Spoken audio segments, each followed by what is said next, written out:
السلام عليكم ورحمة الله وبركاته. سو دhowaad akhyaarta sharafta leh magacaygu waa Cabdalla channelka igala socotana waa Cabdalla Vlogs fadlan hadaa ku cusubtaa channelka ii saar subscribe ila garay wix afkaaran igu reeb commentiga waa maalin kale iyo barnaamij cusub iyo goob cusub maanta halkaan aan joogaa waa Xaran Margal waa magaalada Xiriiro oo qiyaastii 210 kiiloomitir u jira magaalada ganacsiga Puntland ee Boosaaso gaar ahaan waxay ku taalaa gobolka Bari halkaan aan joogo ama dooxaan ama kobtaan waxa la dhahaa Xaran Margal waxa ay kamid ahaan jiray markii dadka taariikhda hore la wareysto beelaha ay galaan bahalaha xalaqyada sida bahalaha hoose iyo libaaxyada oo kale oo dad cunaha dunyada cuni jiray dadkii xoolaha waa laga duwi jiray laakiin muddo halkaani waxay noqotay meel aan waxba ka soo bixin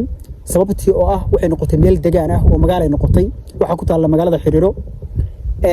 kabacdina waxa yimi bacaha oo dadku isticmaalaan ayaa in badan dooxadan ku yaacay oo dabayshu u qaaday taasoo keentay in dhirta nabaad guudho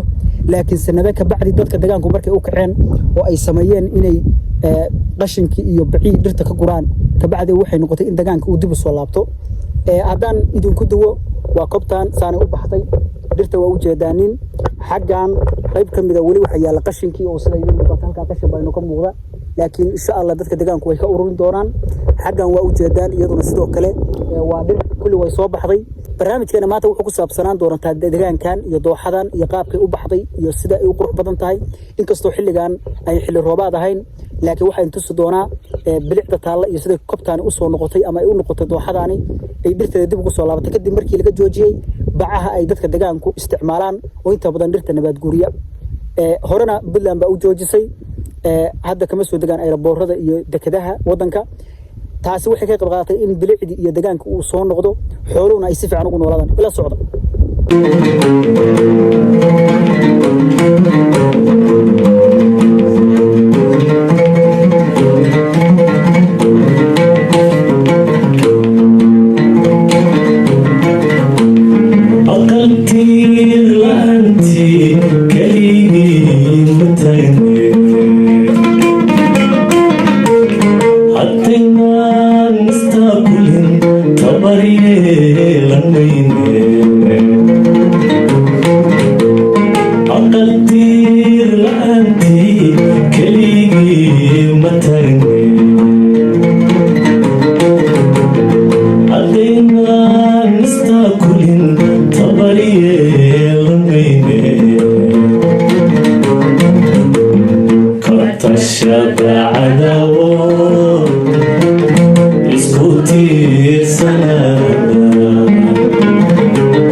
meelaha qaybtood marka aad joogto waxa ku soo qabanaysa haba ka taginba sababtoo ah dhirta harka macaan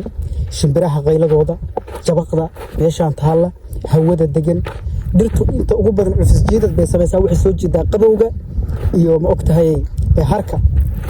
xiliyadan oo kale meelaha qaybtood oo kobtaan kamid ah waxay oranaysaa ma sha Allah laakiin sanada ka hor maxay ahayd meel gelgelin ah oo aan xabadiyada ku ooleyn waqti ka sii horeeyana maxay ahayd dhulka ugu badan ee xayawaanada ama bahalaha sida libaaxa iyo bahalaha kale ee xoolaha iyo dadka bini'aadamka bahalista ku ay gali jireen laakiin nabaad guurka ka bacdi markii loo kacay oo dadka deegaanku dib ay u soo noqotay waxyaabii ugu badnaa ee kobtaan dhibaatada u keenay ama dooxadan wax ahaayeen waa qashinkan hadda dhex maraayo laakiin hadda waa wax iska yar oo dadkii 90% dhalinyarada deegaanka baa u kacday oo ka ururisay laakiin hadda waxa moodaa in xoogaa laga gaabiyay oo qashin uu ka muuqdo meelaha qaybtood taasoo dhibaato u keenaysa kobtaan iyo dhirtaan inkastoo bacihii ayaan hadda online laakiin sida qashinka kale oo lagu soo qubayo iyadana waxaan rajaynayaa dadka deegaanku inay ka qayb qaataan oo ay iska guraan marka asxaabay hadda waxaan geyn doonaa meelaha qashinka ugu badan ee kobtan ama dooxadan ama dhirtan dhibaatada ku haya oo u baahan in maaragtay la iska guro ama la iska nadiifiyo hadda saa u jeedaan waxaan dhex maraya u jeedaan waxaas waa qashin waxaas sidaa u jeedaan waa qashin intaasoo dhan buu yaacsan yahay laakiin waxaan rajaynayaa in laga tashan doono oo hal mar la iska ururin doono halkan waxaa inoo ka muuqda laba meelood waa laba barkadood hay'ad baa dhistay inkastoo biyahooda la isticmaalin xoolaha la siisto laakiin qashinkana ku agdhow taasuna dhib bay u keenaysaa bahalahan oo kale ku nool hadda bahalkan inta madaxu leekaaday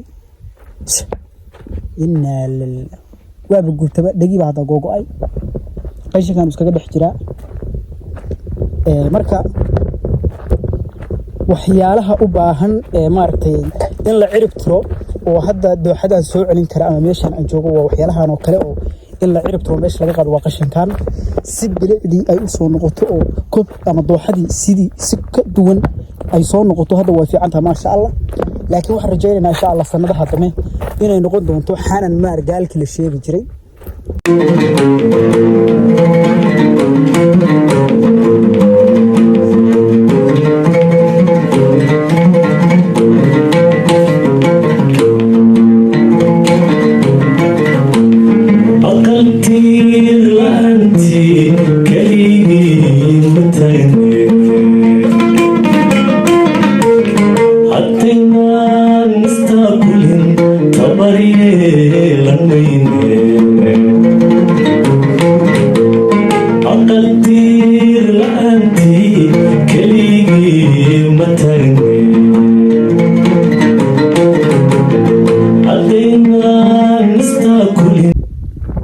saxaabay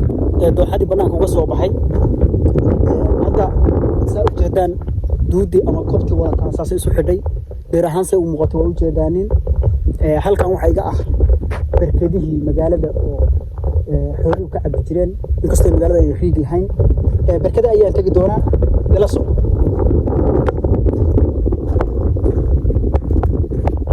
halkan oo kale hadda day waa barkad way jabtay biyo kuma jiraan laakiin waa mid laga guuro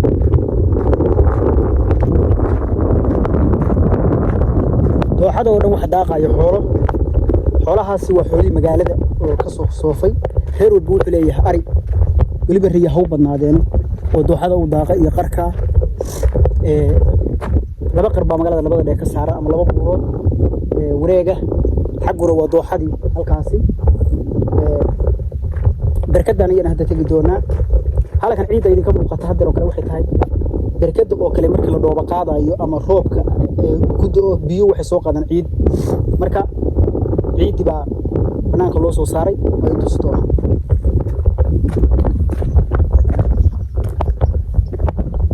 asxaabi hadda waatan biyo halkan ay jiifaan saa u jeedaan ma sha Allah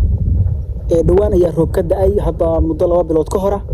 kulli barkadu waa wada buuxaan inkastoo wali raxmad bada'in laakiin cirku wali daruuru leeyahay saa aragtaan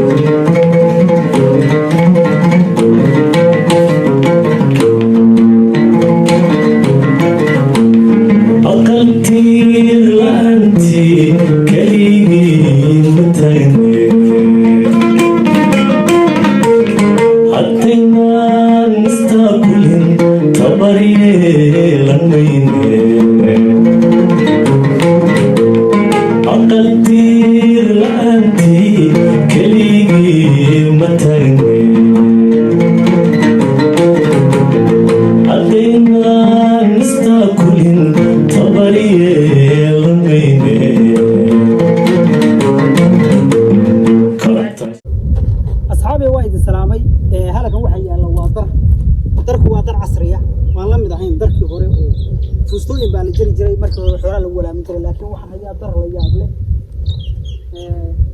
waa baalahan saa u yaala anu magacooda ma kasaayo laakiin cid yaqaan kobantiga ay ugu soo qodho anu ma laakiin waa dar xoolaha markii ay cabayaan biyo loogu shubo waligoodna meeshan ay walaayeen بركدان waxay kamid tahay barkadaha ugu qadiimsan ee muddo deegaankan oo la waxa lagu qiyaasaa intii magaalada la dhisay inay jireen barkadaani marka darkaana waa dar yaab leh waa biraha u samaysan fargeesta waxa miisaankooda qaadi kara ma jiraan haddaan saa iraahdo ma qaadi karo waa culays ilaa 4 ilaa 5 baa qaada xoolaha lagu waraabiyaa marka barkadaana waxay kamid tahay waa barkadaha qadiimiga ah ee magaalada ka weyn la is oran karo marka meel kasta waxay la yaab la ku arkaysaa waxay leedahay inuu darka la yaab kale oo labada ah lagama qaado wax qaadi kara ma jiraan fuustooyinku way dhamaadaan kuwa kala la keenaa laakiin kuwaani kuwa dhamaada maahan hadii meeshan yaaleen xoolaha lagu waraabiyaa sidoo kale xilliga abaaraha sida shimbiraha iyo xayawaanka kale say uga cabaan barkada biyo laga dhaamiyo halkan lagu shubaa wixii yimaado oo baahan baa ka caba waxay soo ran karaa waa taariikh barkadan lagu garan karo inay tahay barkadii hore u jiri jiray ee muddo qarniya laga cabi jiray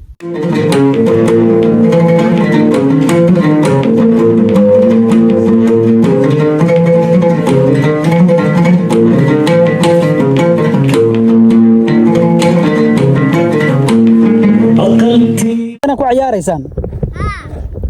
haye magaalada ka soo baxdeen waxaan rabtaan hadda inaa ciyaadhaan kubadba bas ciyaaro kala socda waxaan hadda waa maxay waxaan halka yaala waa noocee waa gaari gacan oo gaari gacantiina ku samayseen taayiro u yeesheen kaajid hadda waa gaari gacan ku samaysa marka magaalada iyo ku caajistaan oo ka soo baxdaan in kuba taraatibadan ku ciyaadaan haye halkan waqtiga ku qaadataan dirtaan iskool ma dhigataan may dugsi quraan ba aadaan ciyaaraysan hadda maxaa kamid ah baabuurta aad jiidaysaan ciyaaraha kala ciyaadaan maxaa kamid ah kubad iyo kubadda hadhow ba aadaysaan garoonka xagee ku yaala ku ciyaadaan garoonka horta waa kan halkan ku yaala dhagaxyadan shubka ah oo la shubay oo bagcad camal oo kale ah halkaas ku yaala ku ciyaadaan xagee garkaasna waxa ku ciyaar waaweyn idinkuna kana leedi halkaan mid baa lagu ciyaaraa mid kala mid hoos weeye waxa kubadaas wada ciyaarnaa maanta dhan oryeysaan inta dugsiga jidaan mooyee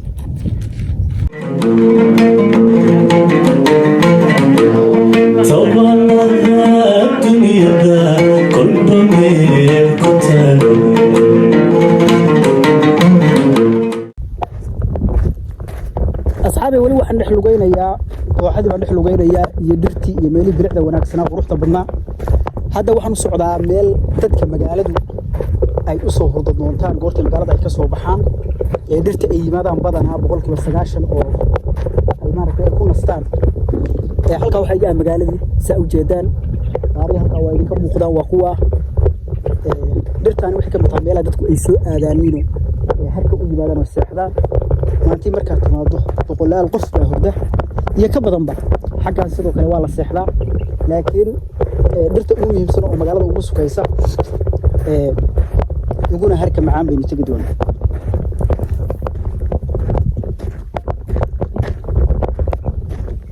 hadda gaadiid baa ka dhaqaaqay sida u jeedaan raadka baabuurka waa kuwa dad baa seexday hadda halka baynu nimi waa geedkaas oo quruxda badan waa u jeedaanin sidoo kale kana waa la seexdaa kaana waa la seexdaa halkan labadan geed dhexdooda la galaa halkaas la seexdaa kana waa la seexdaa oo waba ka sii daran yahay oo ka sii qurux badan yahay halkan waa la seexdaa ka waa la seexdaa waa meesha dadka magaalada inta ugu badan ay u yimaadaan inay harsadaanin oo ay sameeyaan waqtiga u baahan relaxga ama ay magaalada ka soo baxaan ay ku nastaan oo ku qabowsadaan anaguna dadka ayaan maanta ka mid noqon doonaa ila socdo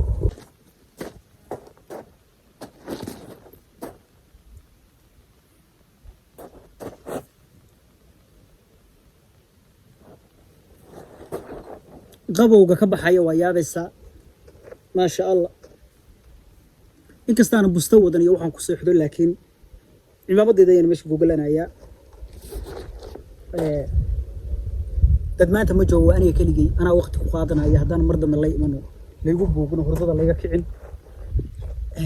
jawigaas iyo normalka iyo noloshaas taala ma sha Allah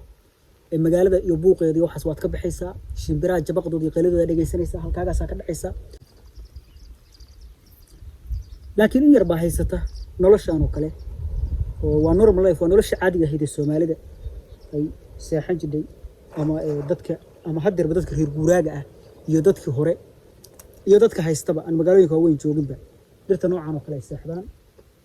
halka waxa iga awaabir waa baabuurtii waagi hore shaqayn jiray sabaxyada la oran jiro afka dheereeray weeye taariikh buu gaarigu magaaladan ku leeyahay insha Allah magaalada markaan tago baan ka wareysan doonaa dadka taariikhda ee gaarigan iyo waagi qaabku shaqayn jiray taariikhda ku soo toosay laakiin qayb ka mid ah dadka waxay ugu dhaheen marba gaarigan kaliya birtiisu halka taala magaaladan u shaqayn jiray oo magaalada Xiriiro أقلتي لأنتي كليني متعني